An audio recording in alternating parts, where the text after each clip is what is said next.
Welcome to the Court of History. I'm Sidney Blumenthal. I'm here with my colleague, Sean Wilentz, historian of Princeton University. The Court of History is where politics and law and journalism and the Constitution meet. It is the ultimate court. So, Sean, I want to take you back in time. We're going to enter a time machine here for a moment. It's September 5th, 2018. I don't know if you remember where you were on that day. I don't remember where I was yesterday. So I know what I was doing.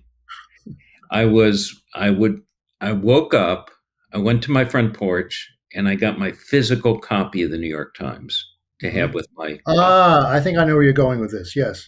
Okay. And there was a startling op-ed in the newspaper that day. And it was written by Anonymous. And this was not Joe Klein. I was going to say we all assumed it was Joe right from the start, but no. No, I knew it was not Joe Klein. After the first sentence, you realized it was not Joe. No. Yeah, it was a Trump administration official. We were in the first Trump term, and in other words, we were in a period of relative calm and reason compared to where we are now. Yeah. This op-ed said that this person, who was a Trump administration official, felt obligated in writing this article because his first duty is to the country.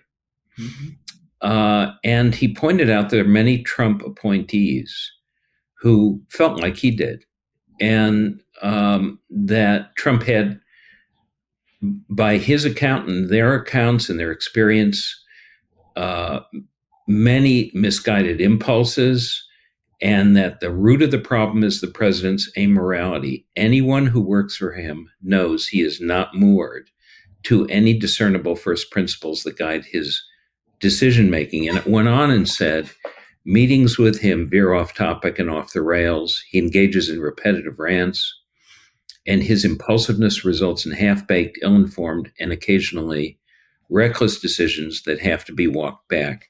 As I said, those were the good old days. I remember all of that was happening right when Brett Kavanaugh's hearings were going on. I remember that all vividly because I was writing about that. And I was actually writing a piece for the Times, and then lo and behold, this other thing comes out, which completely blew me away. It was wonderful, but it was not good times, but they were better. Well, it turned out that the writer of that op-ed was the chief of staff to the Secretary of the Department of Homeland Security, a very well-placed person, and his name is Miles Taylor. He's a Republican, and he cited Republican principles. And then he came back in the news in Trump's second term. It was not of his own doing. He had published a book called A Warning based on his op-ed, and another book, but he was working away in private life. He was active in politics. He's doing all sorts of things. Interested in technology and AI. And then on April 9th, 2025, this year, 2 months ago, Trump issued an executive order against him as a person. This is very much in the style of Stalin, of no man, no problem. And it cited not only Miles Taylor, but also Christopher Krebs, who had been head of cybersecurity. And Krebs's offense, according to the executive order naming him, was that he did not believe that the election of 2020 was stolen and that it was a free and fair election, given his role in the government as reporting factually. So he was being punished with an executive order. The order against Miles Taylor and Krebs was extraordinary, and is extraordinary because it characterizes them as treasonous and possibly violating the Espionage Act, and therefore ineligible for national secrets. And it's an attempt to erase them as people to destroy their business, to destroy them personally, to proscribe them. This is not, no, as far as I can recall, there's never been a presidential executive order issued against American citizens. Yeah. I don't know what you make of all this, Sean. It seems like many things unprecedented in history. Oh, it's completely unprecedented, but it's there are many things that are going on with these executive orders, but one of them is literally almost mafia-like. You just said Stalin, I think of more of Joe Bananas or something like that, John Gotti. It's a rub out. It's an attempt to do a rub out by executive order, and that's part of it. It's vengeance, it's retribution, but it's in the style of a rub out. Yeah. Well, as it happens, we have Miles Taylor here. And he can tell us all about this and a lot of other things, given his expertise in national security, homeland security. And I want to introduce Miles Taylor. He's a #1 New York Times bestselling author. He obviously held top national security posts. He was chief of staff at DHS. And he was also the head of advanced technology and security strategy at Google. And before that, he worked at the House of Representatives on the Homeland Security Committee, the Appropriations Committee, worked in the Speaker's office as a Republican. And he started his career in the George W. Bush administration at the White House in DHS. So he has an extraordinary background. And Miles, welcome to the Court of History. And I want to begin by asking you, how do you compare and contrast what you observed and wrote about in the first term with what you're seeing now in the second? Well, first of all, gents, thank you for having me. I appreciate it. The one thing that Sid left out was the morning he woke up and found out that I unmasked myself, and I'm sure he, like many others, was disappointed that it was this guy, Miles Taylor, no one had heard about. And I say that only half facetiously because so many people, myself included, had wished it was a different name under that byline of that anonymous piece, because most of the president's cabinet members at the time felt the same way I did. And as one of their underlings, I expected any of them but me to go out there and say these things to the American people that so clearly needed to be said. But as the administration went on, it dawned on me that none of these graybeards in Washington, in that administration, or in the party were going to do it. And I grew very frustrated. And, internally, I was trying to foment something that would have been sort of a midnight self-massacre inside the Trump administration. I mean, we were trying to get a group of those like-minded cabinet members to resign en masse to prove a point. And it almost happened before the 2018 midterms. And that summer, there was kind of not some sort of group meeting and a decision, but it was clear that those cabinet members all sort of decided we should just hang on and see if we can make this thing better. And these are the adults in the room, right? These are the adults in the room. Yeah. Well, I helped.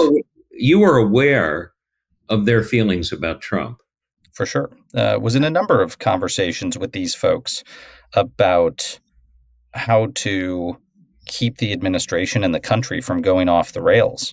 And I had hoped that, there was going to be this big declaration of opposition. Now, fast forward in time, that sort of happened in dribs and drabs. If today you go back and you look at all the Trump cabinet members that have come out and opposed him, John Kelly and Jim Mattis and Rex Tillerson and Dan Coates, who was his director of national intelligence, and all these folks, imagine how much more impactful that would have been if they had all come out in the same time in the middle of the Trump administration and said, this is not sustainable, this guy is not well.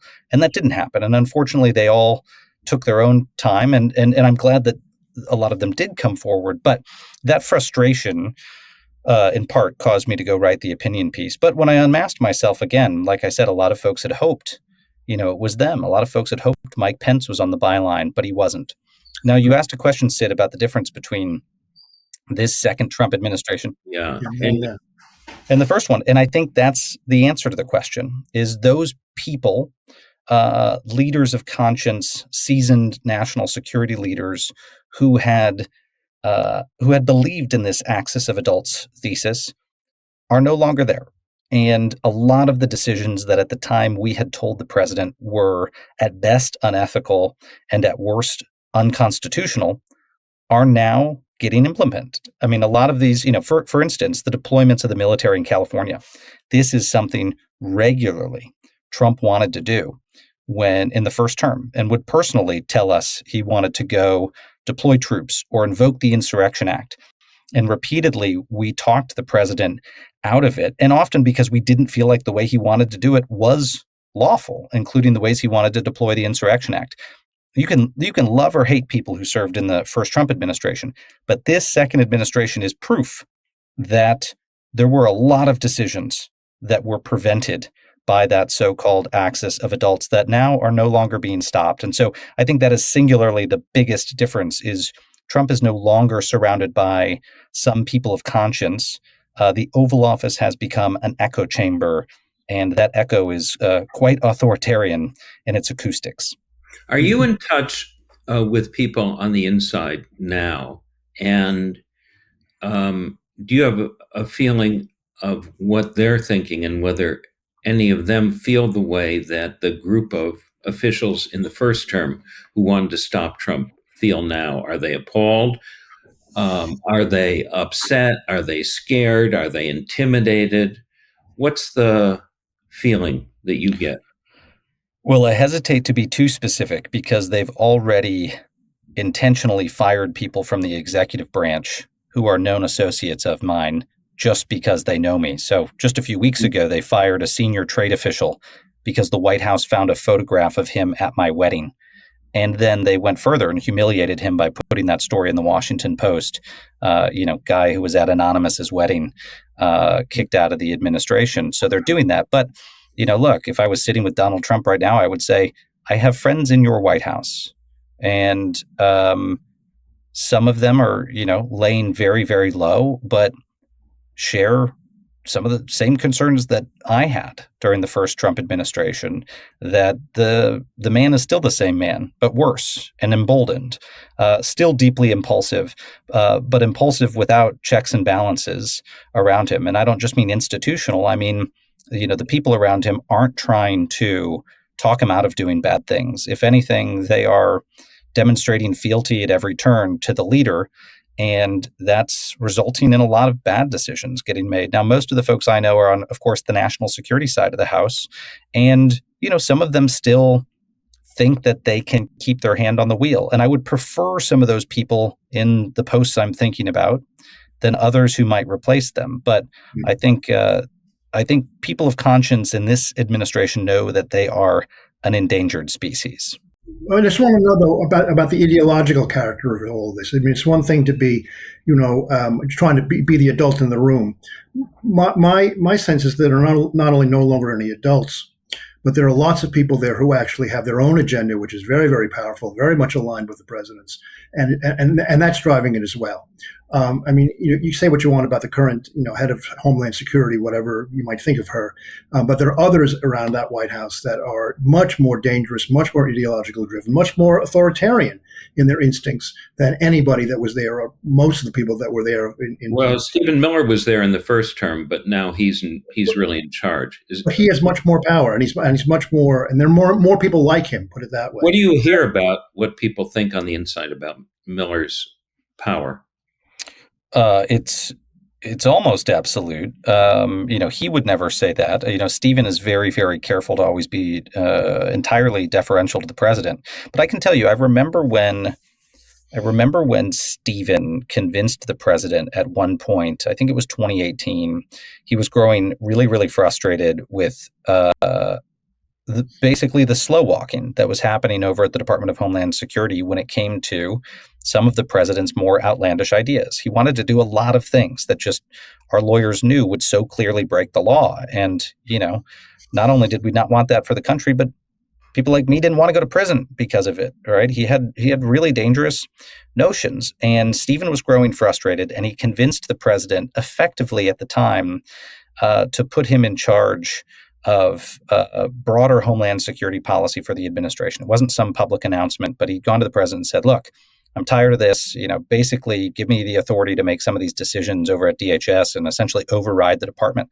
And he called me to tell me this. I remember where I was. I was driving on Capitol Hill, and it was the words he used that stuck with me. He said, think of this as my coronation.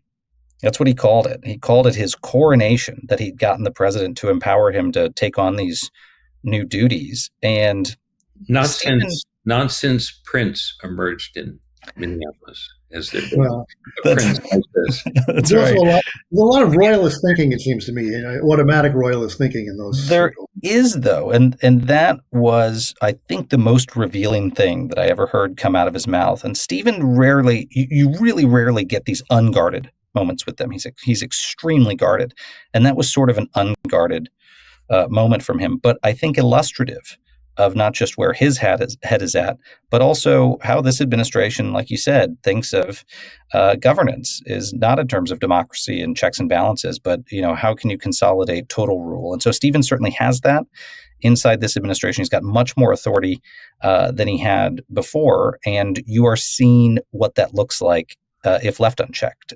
All of the, right up into these military deployments, that is, that's got Stephen Miller's fingerprints all over it. So, Kristi Noem, who is the chief bureaucrat, the secretary of DHS, doesn't act like an actual cabinet secretary. And I say that besides her cosplay and, various numerous costume changes. She's under the thumb of Stephen Miller. And I wonder what people on the inside say about that and how they feel about what's going on there. I think there's a recognition in the department that the current secretary is not a policy heavyweight. And so the only place that she sort of has any run room. You're still so diplomatic and euphemistic. I was going to say, not a heavyweight. No, that's not a heavyweight. But, the result is, what can you do if you don't have a command enough of the issues to run that department, or at least to be able to stand up to the White House and make decisions? Well, all you can do is PR. And I think that's the role she's settled into, is essentially the president's Homeland Security PR person. And it's not unreasonable or outlandish to say that Stephen Miller is running the Department of Homeland Security. I very much believe it. And I know that day to day, that tactically, that is what's happening. And I used to be on the receiving end of those phone calls.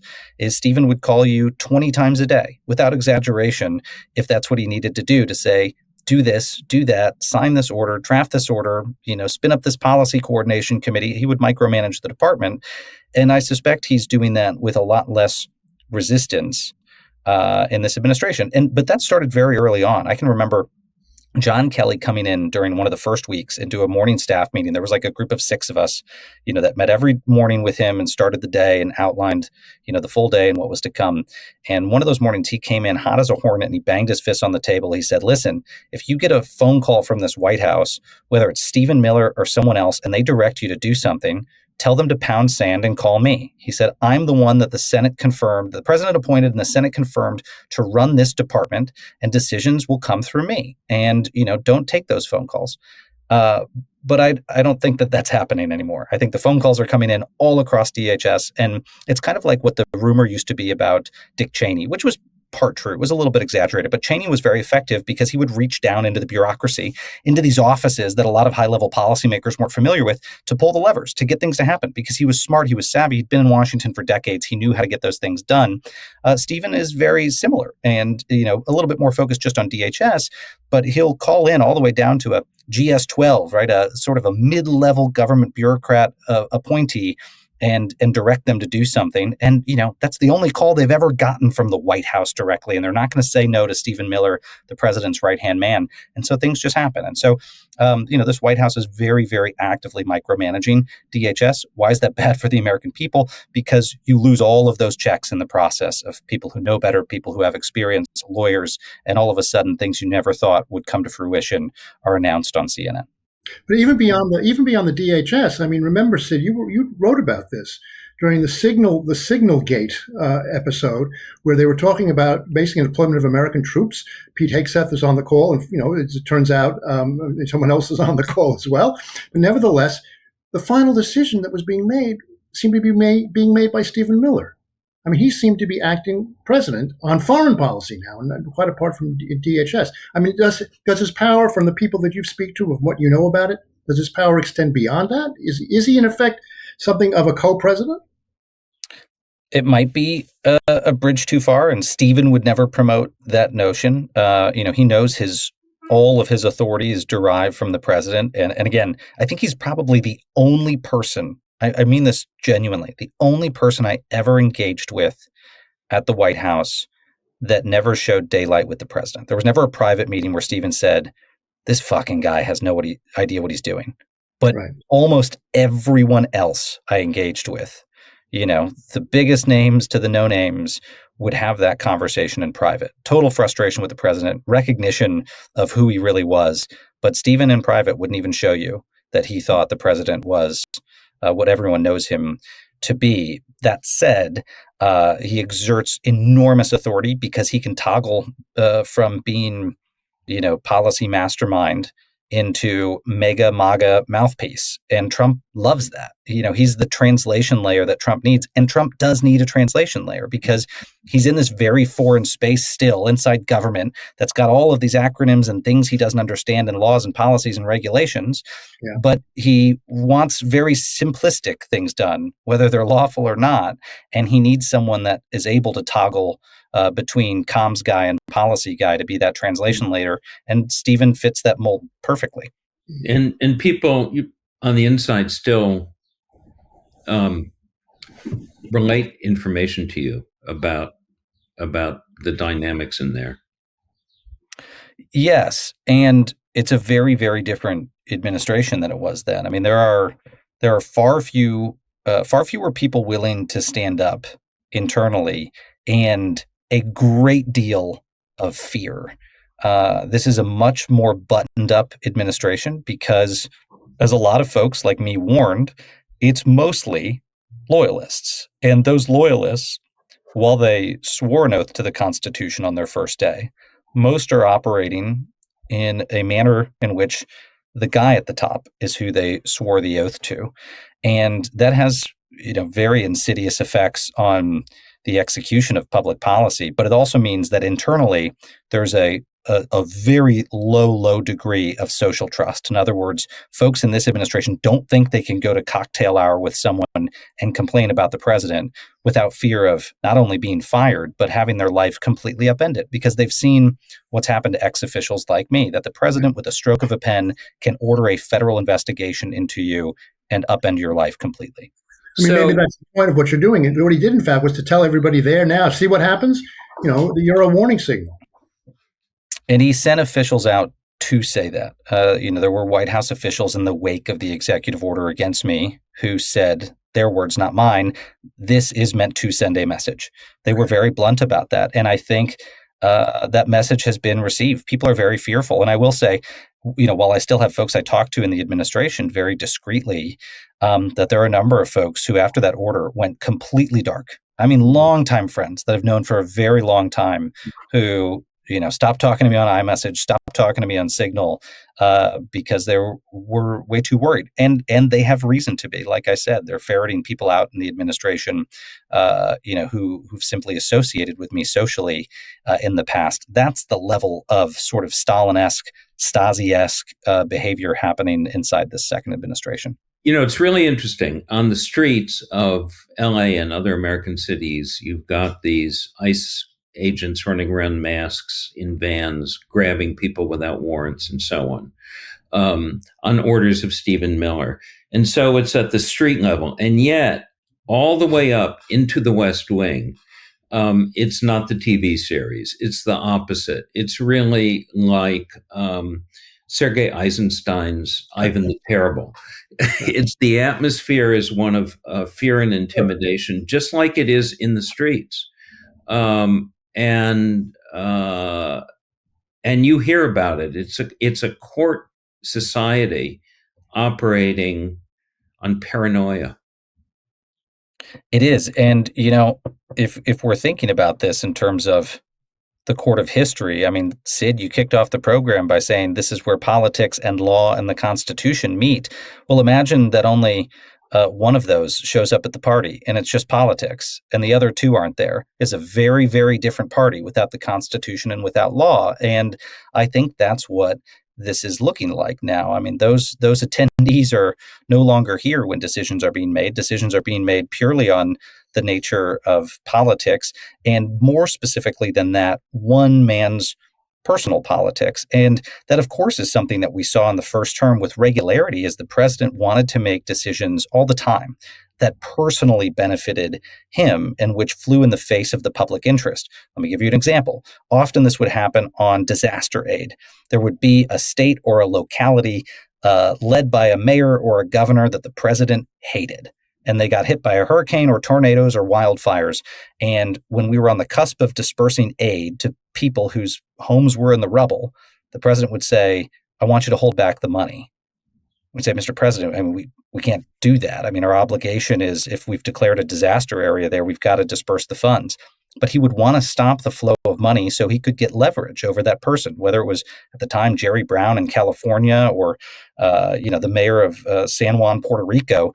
If they opposed him, he wanted to stop the money, make sure they knew about it, and find ways to get them to demonstrate fealty, his personal preferences over the actual lives of Americans who needed urgent federal support. That, I think, especially in emergencies, to me was the most illustrative example of how Donald Trump was putting himself and his self-interest first, and where it had very real-world consequences for people. Now, we, of course, almost always talked the president out of that or denied it,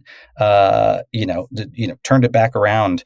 But, we just saw this week that Donald Trump announced that he's going to be getting rid of FEMA after hurricane season. And then there was a handful of words he said at this news conference that I think people missed because they're so focused on the other news. He said decisions about disaster aid will be brought into the office of the president.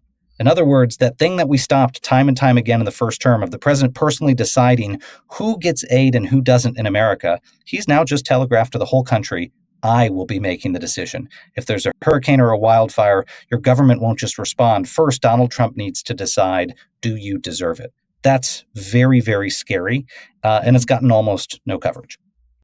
Yeah, it's what Sean was talking about. He's gone full mafia, and it's not that he's a mafia boss alone. He's trying to transform the American government into a mafia state based on shakedowns that he runs, includes tariffs. That's right. I mean, there's a quote that I go back to a lot because I also felt like it was revealing in terms of who Donald Trump is and what his priorities are.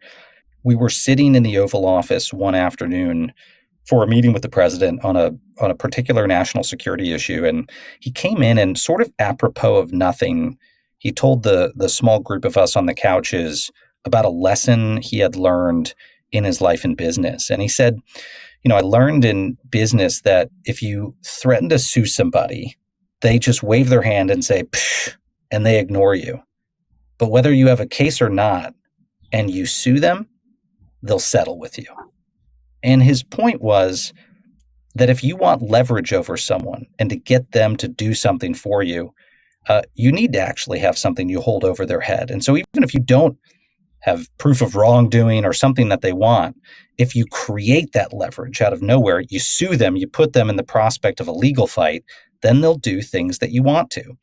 And this philosophy of personal leverage is the simplest way to explain how Donald Trump does everything from engage in foreign relations with whether it's Japan or North Korea, all the way down to how he handles wildfire aid into a specific locality. He is perpetually on the hunt for leverage. He doesn't always know why he wants it, but he just knows that once he has it, he's got optionality. Well, he has, he's not to be put too fine a point on it, a malignant narcissist, and that's, he wants domination, control, and that's where he gets his gratification. But this also extends to how he's treated everybody, the entire civil society, from the National Portrait Gallery and the Smithsonian to the law firms to the universities to CBS, ABC, you name it. This is the common pattern that you have described.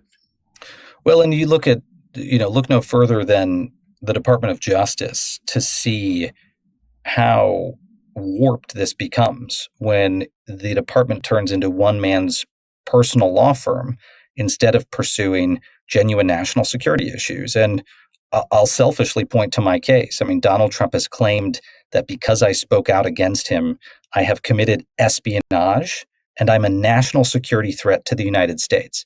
I can only assume that there are anywhere from a handful to, maybe a dozen bureaucrats focused on the danger right now from Miles Taylor as they execute Trump's executive order. But does anyone for a second think that Miles Taylor is the national security threat bigger than China or Russia or Iran when it comes to folks domestically we need to worry about? No. I mean, there are actual espionage threats from those countries that, because he's chosen to focus on his political enemies, are getting insufficient attention. I mean, this has real world impacts much beyond just my family. The American people are paying for a government now that's working for one man's personal self-interest. It's literally not serving them, it's serving him. And that's got ripple effects, secondary and tertiary consequences that are beyond description. This is where John Gotti meets Louis XIV. I mean, it's not just, l'état c'est moi. And so anything that is in the only interest is his interest. There is no national interest. And, that's what it looks like. Yeah. Miles, I have, neighbors and friends and know all kinds of people who have worked in DOJ. I know somebody who works in cybersecurity in DOJ. Half of the unit's gone under Trump in the second term. People are not tracking the Chinese and the Russian cyber attacks on the United States, on United States citizens, on United States industry, on the U.S. government. And these kinds of prosecutions are not happening. And we all know he's gutted all of the public integrity unit of DOJ, that the ability to prosecute corruption both domestically and internationally has been gutted under Trump. He's cleared the way for a kleptocracy and for our foreign adversaries, which is, there's nothing that could be more dangerous. And this leads to the international question I have too, because a lot of this, mafia state stuff that he has here is very much clearing the way for other mafia states around the world. Not, Vladimir Putin, perhaps, above all. How much of this is an international, crime syndicate as well as a national one? I think it is hugely. It's why you saw in the first Trump administration these stories about him wanting to pull out of NATO and abrogate trade treaties and undertake all these punitive actions towards America's allies, because Trump wanted, much like he does domestically, he wanted leverage over them. He wanted to be able to control them and bully them into what he wanted to do. And on the world stage, what he wants to do is form deeper alliances with autocratic regimes. And there was a lot of head scratching when I was in the Trump administration about why. People couldn't figure out, why does Trump love these autocrats? So, John Kelly asked me directly one day, we were flying to New York City for him to do a speech, and he said, I just don't get it. Why is he so in love with Putin? And to me, not that I'm some genius, I'm not, I was never a social friend of Donald Trump, but to me, the reason was obvious and much simpler than him being a part of some multi-decade private conspiracy where he's a spy for a foreign government. The answer is simpler. He learned another thing in business, and that is it's a lot easier to cut deals with autocrats than it is to cut deals with Democrats with a small d. Because in democracy, there are layers, there's the rule of law, there's the courts, all of these things that have often hamstrung Donald Trump in his quest for money and power. But when you work with these autocratic or quasi-autocratic countries, you can just get deals done faster. You can shake hands, you can pay money in suitcases, and you can go build a tower 10 times as fast as you can, in Turkey or Russia than you can in France or the United Kingdom.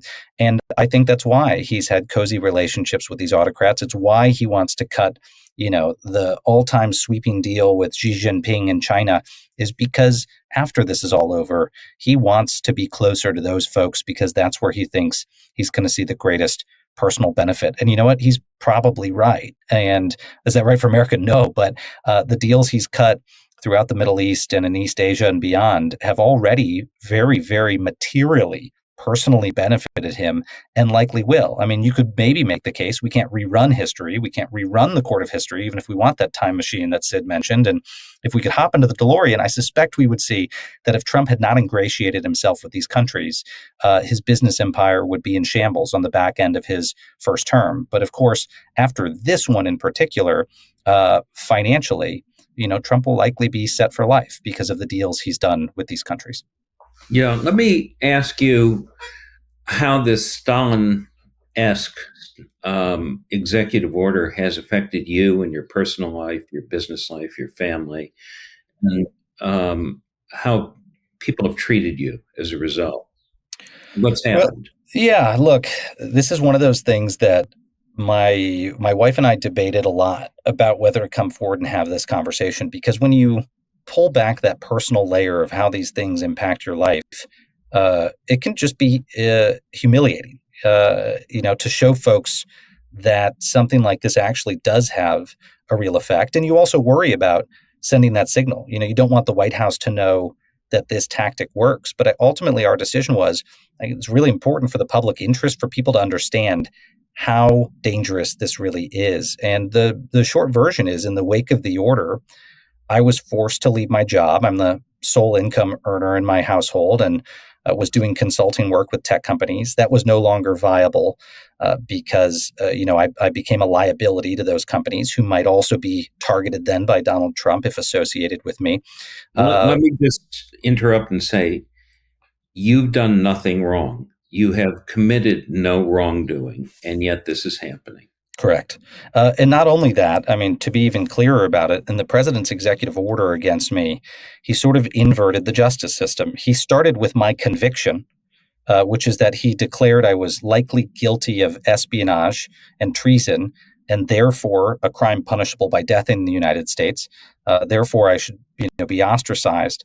And then in the order, he asks his lieutenants to effectively go find the evidence of that. So he's delivered my conviction and then said, oh, by the way, go find the evidence for this conviction. And that, of course, is absurd. And I know very much that the things that I said about Donald Trump were not things that were classified, because criticism is not classified in the United States of America. To criticize a president is not classified. And I know my national security obligations and never even veered close to saying things I shouldn't have. But Donald Trump took those criticisms of his impulsiveness, of his vengeful nature, very, very personally, and wanted to issue this order to send a message like his aides said. And so in the wake of that, it did have a message to them to shut up.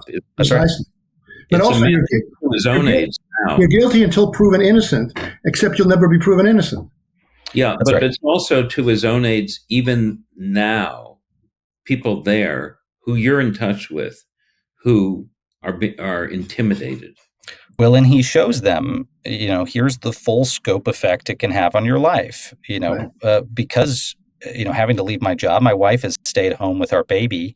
We had a cash crunch. We had to figure out how she could return to work, how I could take on the baby. We had to launch a legal defense fund so we wouldn't lose our home amidst this, and so we could fight back. We have been on the receiving end of a range of security threats. We've had, MAGA stalkers as far out as the West Coast that have digitally harassed, doxed, sent violent and threatening messages to our family members, sent photos of family members' houses, claimed that they were nearby those houses. I mean, really, really nasty stuff has happened.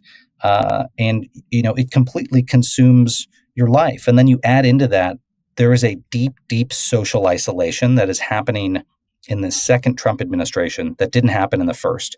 And I'm a student of history, and the only place I've ever read about anything like this is in autocratic countries where targets of official power become deeply socially isolated, and even their close friends and family will defect. That may be the imperfect word, but will defect from their social orbit out of fear of also being targeted. Mhm. This has happened to us. We've had very close family members who we would have never expected wouldn't be in the trenches with us because they were when I first came out against Trump.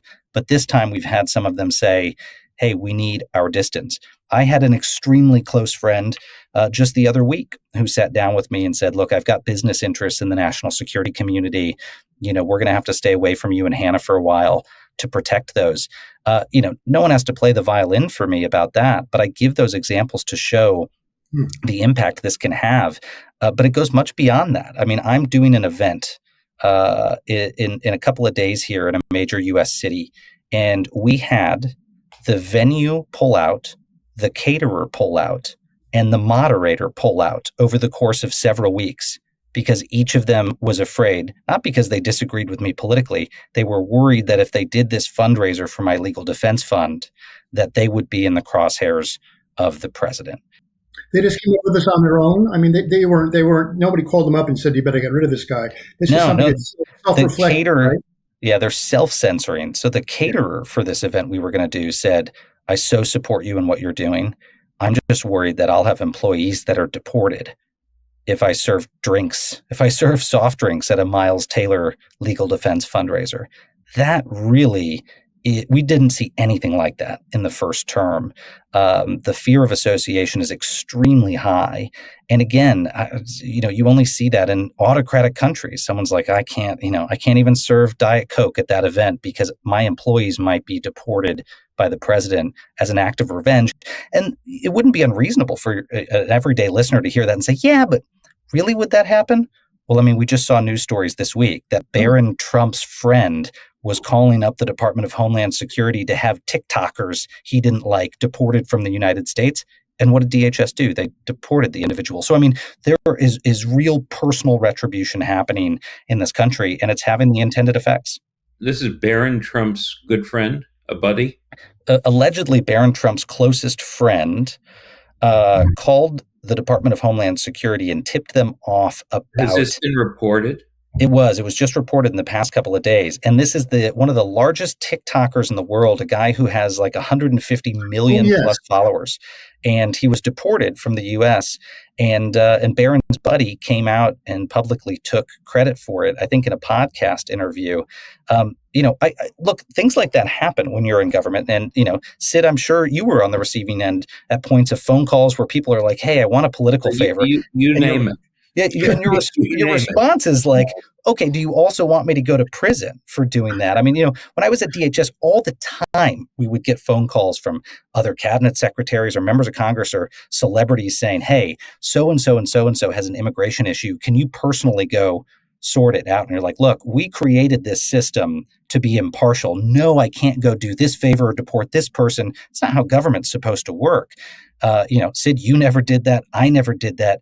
But now this is something people are apparently going and boasting about on media is, oh yeah, I'm calling in and having people I don't like deported. And if that doesn't seem outlandish enough, just this week, the Department of Homeland Security basically put out propaganda posters that said, here's the 800 number to call if you want to give us tips of people you want to send out of the country. I wrote about that in my column in The Guardian, which is up today if people want to read it.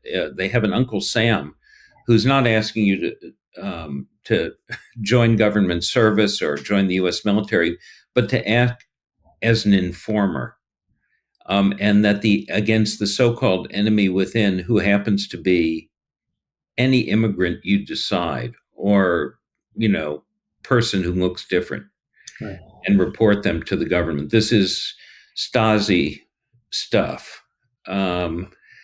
And yet you speak up, Miles, and you've decided to come out and talk about things, including here. Well, in the court of history, Sid might prove me a fool for doing so. I'm pretty sure that Cato the Younger, killed himself after he did something like that. Cicero was beheaded and had his, hands chopped off as well for deciding to speak out. You go through a whole line of folks that I'm not comparing myself to those two gentlemen of antiquity, but you can go through history and find that it often doesn't end well for the dissenter. In fact, it very rarely ends well for the dissenter. Well, we'll see how this goes over the long run. Hopefully they leave my hands and head in place, but I will say, the one of the reasons why we felt like, my wife and I talked through the need to come out is we need to show folks that the price of dissent in America has become unacceptably high, extraordinarily high right now. And those threats to free speech extend much beyond us, because if the president of the United States can destroy our lives with a pen stroke,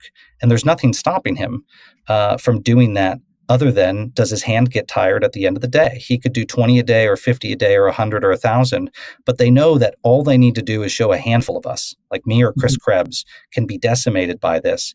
And then they just wield the fear against any individual they interact with that, hey, you don't do what the president wants, and it's very easy for him to implement one of these orders. And so we are in the process legally of pushing back against this forcefully. We took a step the other week and filed a formal legal complaint with the federal watchdogs that oversee the Departments of Justice and Homeland Security to get them to look into these unconstitutional violations of our rights. But there's a series of escalating legal steps we will take, because we need to draw the line that presidents are not kings and presidents cannot do this. And so I hope at the end of this, we will have helped draw that line, because if we don't, then quite fundamentally and literally, free speech in the United States is endangered. Well, thanks for appearing here, for speaking out. I'm very grateful. Very grateful. Yeah, and it's very important for everybody to support you and people like you and others whose voices need to be heard about what's going on with. Well, I'll say, Sid, we are lucky that we've effectively had our legal defense crowdsourced amidst this. People I've never met in my life have donated to this nonprofit. Whistleblower Aid, the group that represented the intelligence community whistleblower. Where can they do that? They can go to endpresidentialrevenge.org. And it's a legal defense fund, not just for my family, but other targets of presidential revenge. What was the name again? I didn't. End Presidential Revenge. Endpresidentialrevenge.org. Yeah. And that's where people can contribute. We should find a way to publicize that, Sid. We should get that out as best we can. Well, I think we just did. Well, and I'll tell you, if it weren't for that, we would not have been able to take on the legal team that we did. We would not have been able to file the legal complaint that we did. And we wouldn't be able to plan these next steps to hopefully stop this from happening to other people. So it's meant a ton.